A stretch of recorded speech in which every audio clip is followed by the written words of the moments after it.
Guys, I've got a really cool and kind of unique lead guitar lesson for you today. I'm going to show you how to play heavy metal licks but integrate this southern rock twist into those licks. And this is kind of a forgotten art to lead guitar playing, but we're going to go over this today. And actually, I'm bringing Gunner in to help out with this lesson too. So Gunner, dude, you ready? Yeah, I'm ready, bro. Let's do this. Should I kick it off with some southern rock, licks here? I don't think you can play southern rock. You should probably let me handle this one. What do you mean? I play southern rock all the time and heavy metal. I mean, look, let me guys, just bear with me here. Let's try it, okay?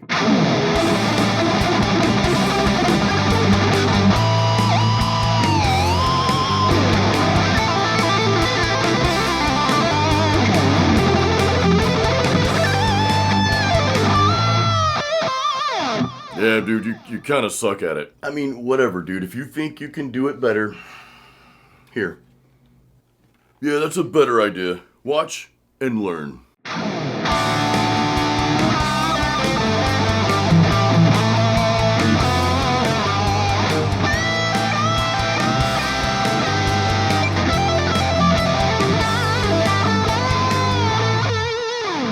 Okay, I guess Gunner, his southern rock lead was a lot better than what I did. Anyway, guys, let's get to the lesson. Oh, real quick, for my Patreon supporters, you guys have the tabs and the backing track that you can download, so that's out there for you now. Oh, and hang around for a little guitar chat at the end.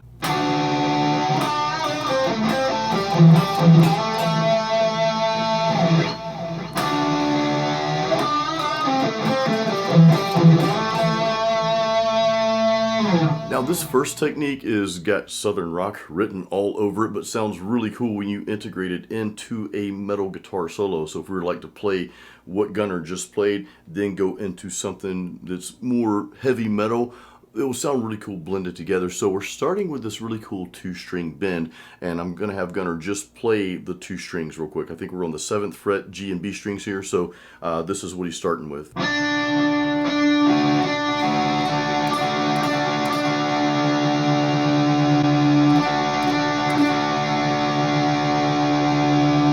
All we're going to do is just take those 2 strings, play them at the same time. You're going to literally pick them at the same time as you bend them both.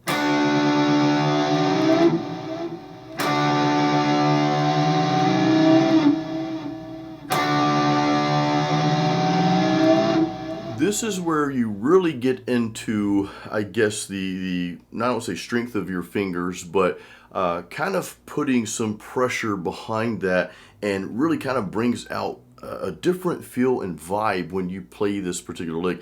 I bring that up because I'm actually a very soft, I have a very light touch in my playing. Even though a lot of times I'm playing metal, I have a very light attack and light approach to my guitar playing. That's just how I naturally play. So I bring that up because some of you may be the same on that, but this is one of those times when you really want to kind of just dig those fingers into the fretboard. You dig in and you kind of get that edgy vibe from that. So after that, the rest of this riff is really pretty simple. I'm not going to go through it note for note, but we're really just hanging around, frets 5 and 7 here over the next few strings. But before we go to that, you'll notice after we do that 2-string bend, we do a 1-string bend. So listen to this real quick. This is kind of coming off the 2-string, then going back into really the same thing, but just bending the 1 string.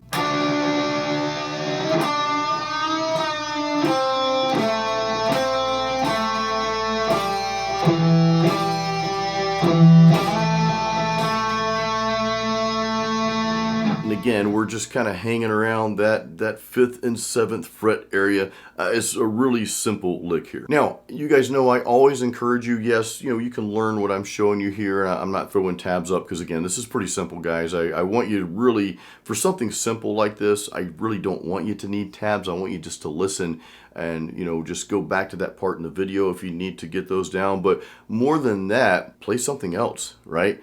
throw in a chromatic scale in there or something like that. Like instead of going from, 7 to 5, go 7, 6, 5. Try that, like on that D string there. Just try anything, right? The key to this first lick I wanted you to get was that 2-string bend. It gives it that really southern twisty vibe there. So anyway, let's move on to lick number 2.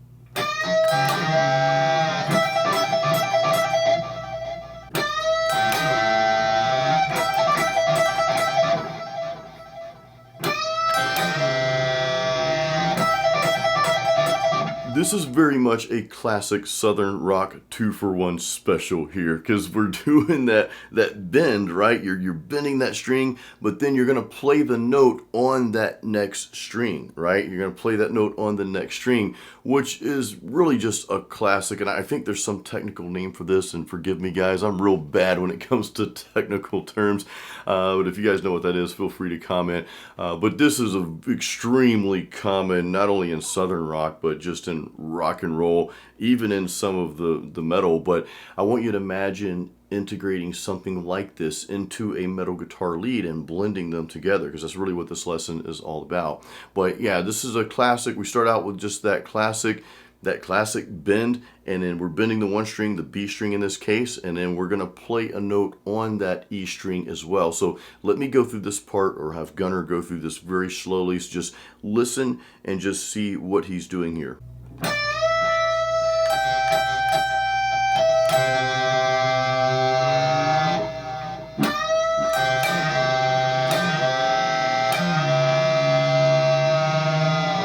And real quick, I want to kind of come back to this part here. So when you're bending that string, because this is important for the third lick, which is really simple but really cool, okay? When we're bending that string, in this case, we're really wanting to bend the note to sound like that next note that we would play that would naturally be in that scale. So listen to what Gunnar plays. He's going to start with the note that we're going to bend, but he's going to play the next note, right? Which is 2 frets up, which that's the note that we're going to actually bend to. So listen to this.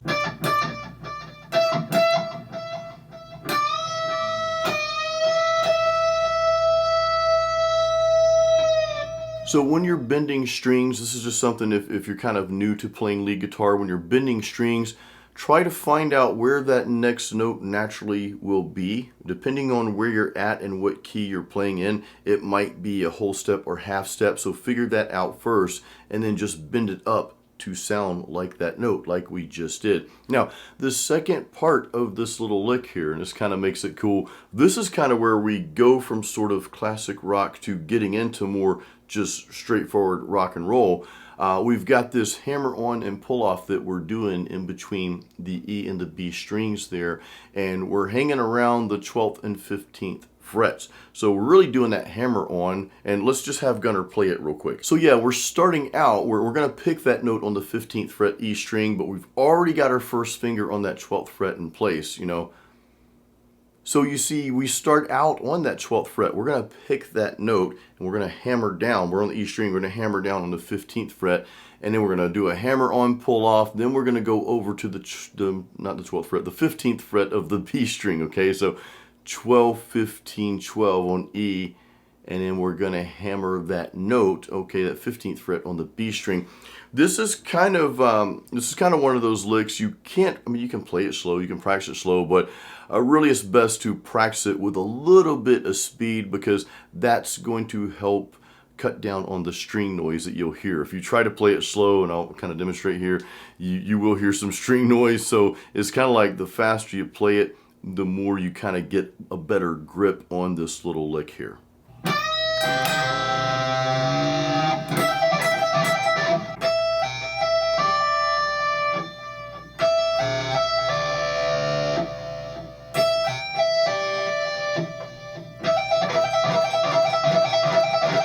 Now, I know we played those two together, and I'll go through this. I'll have Gunnar play this through one more time, this short little lick.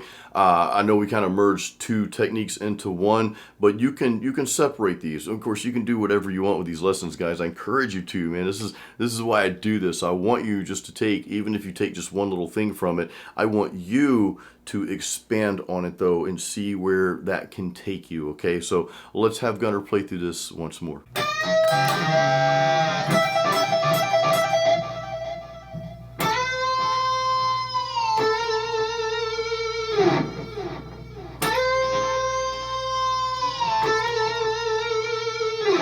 So you heard that, just one simple bending of the string, but you'll notice this bend, man, it sounded different, sounded a little bit cooler than just a regular bend.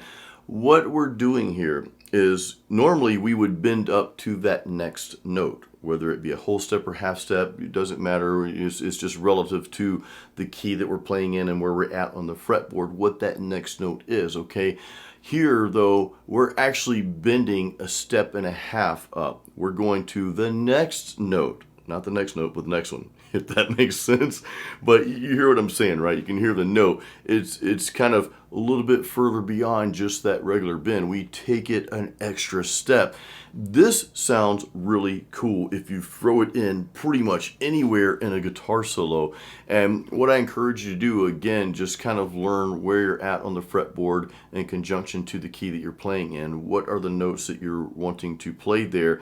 And in this case, we are on, what are we on? We're on the G string. I have to look at Gunnar's fingers here where they're at. we're on the 14th fret of the G string, and we're bending that note. We would normally bend to the note that you would hear on the 16th fret. If you were to play the 16th fret, we're going to bend beyond, though, to what you would hear on the 17th fret. So listen to this real quick again.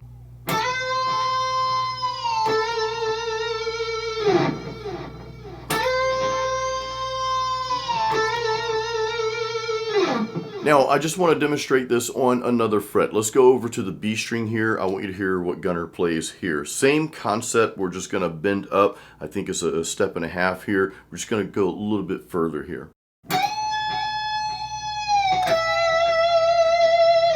Now, one final thing on this specific lick here. Gunnar's just going to make up something to play. I have no clue what he's going to play, but I just told him, hey, dude, just play whatever. But integrate this bend technique, this going, I like to call these the above and beyond bends, because we're just going past that normal point, right?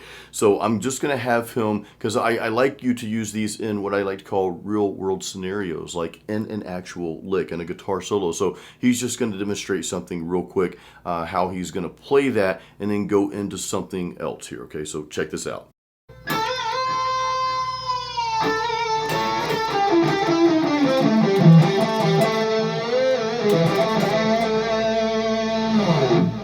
That was pretty cool, and you heard he actually pulled that bend off onto the lower string there too. I think that was the A string. So again, this is one of those things that you can kind of just sneak in there, here and there in your guitar solo, and it's really going to bring it to life. Now, before we get into our quick guitar chat, and this is going to be a cool chat, by the way, I just want to remind my Patreon supporters, you guys have the tabs and a backing track for this lesson that's out there available to you right now. If you would like to support me on Patreon, it's just another way to really support what I'm doing here, and it truly helps me, and I greatly appreciate it. But what I do, guys, is I give you a backing track, sometimes two backing tracks, and the tabs that you can download for at least 2 of my lessons per month on YouTube here. So there is a link in the description of this video, and of course I've got my free practice guide and the links to my guitar courses in the description, so please check those out before you go. I said in the beginning of this video that what we went over, kind of having that southern rock twist to the classic metal guitar playing,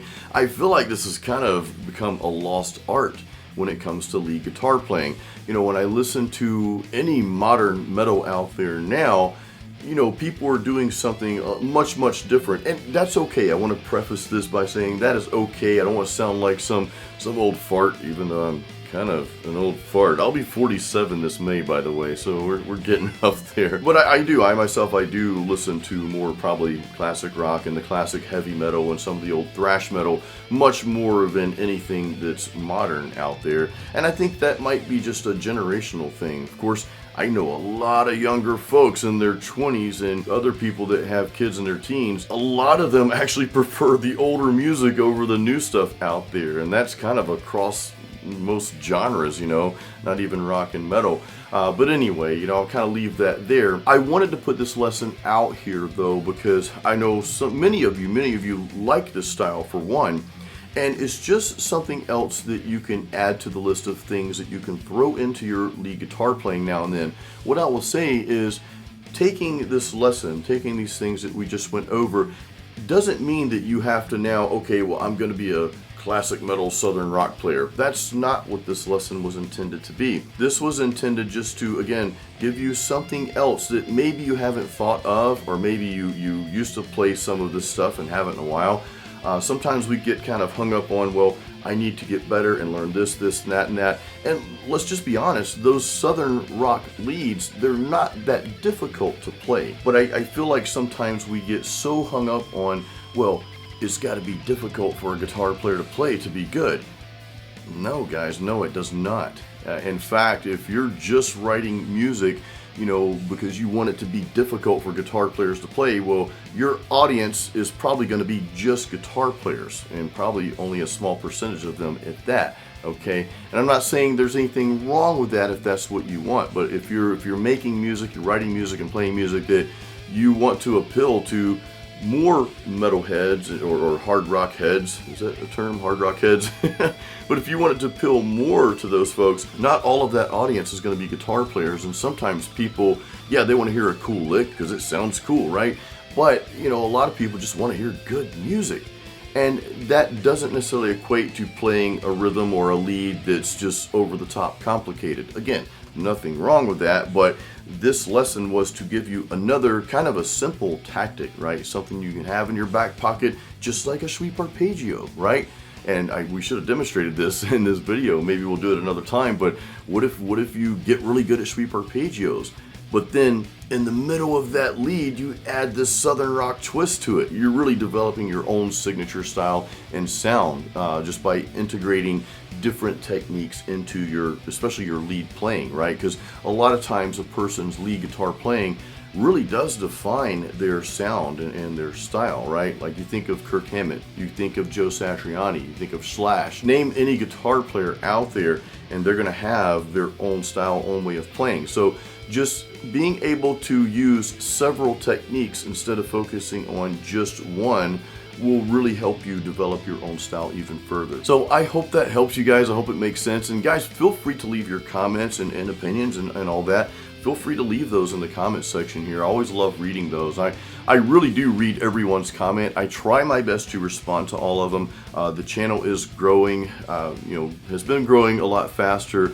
Man, I've been doing this for a long time. I've been on YouTube since 2010. I'll share my YouTube story with you one day. Some of you know it, but man, if I share the details, you guys will be very surprised that I stuck with it, because for a long time my channel just didn't do much. So a lot of times we wanted to just kind of throw in the towel, but nope, I don't give up, man, and I'm glad I didn't, because we're still here, right?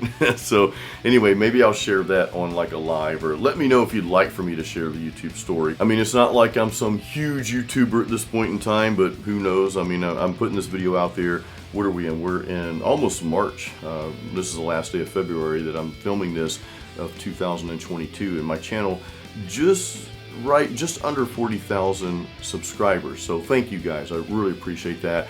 And you know, I hope that it continues to grow, because I love doing this, guys. I love doing this, and even if it stayed at 40K and it doesn't move, I'm still gonna put videos out for you guys. Again, guys, leave me any comments that you have, anything you want to put out there in regards to this lesson, or anything that I talked about on here. I love reading through the comments. I at least like and acknowledge your comment. I will do that. I do sit down every morning. I take about an hour and read through the comments on YouTube. And then I love this platform more than anything else that I'm on. I'll just straight up tell you that now.